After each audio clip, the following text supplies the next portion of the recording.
Die Wieners überraschen. Micken Oellerich ha eine Woche zwischen den 2. und 3. Advent ein Routinetermin beim Gynäkologen. Als der Frutsdoktor die junge Dame nun gründlich untersucht hat, sagt, na beste Frau, wenn Sie von Abend Ihr Mann seid, dann könnt Sie ihm zu Weihnachten ein Dulle. Ich bin nicht verheiratet, Herr Doktor. Na, also wenn Sie denn von Abend Ihren Verlobten seid, dann könnt Sie ihm schon fest. Ich hab noch nie nicht ein Verlöbnis hat, Herr Doktor.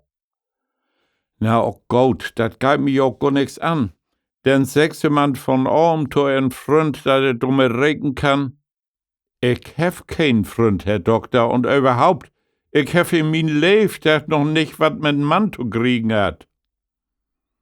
Da sei der Doktor denkend ob, geht nach Praxisfenster und kiekt nach Buden. Kiekt und kiekt. Als Micken Oellerich dat nu belitten zu lang duert, fragt sie, Herr Doktor, wat kiekt sie denn bloß so anspannt ut Fenster? Ist doch wat Dullet passiert? Noch nicht, seh die Doktor dann. Aber als so wat dat letztmal passiert ist, da ging ein Stern in Osten ab.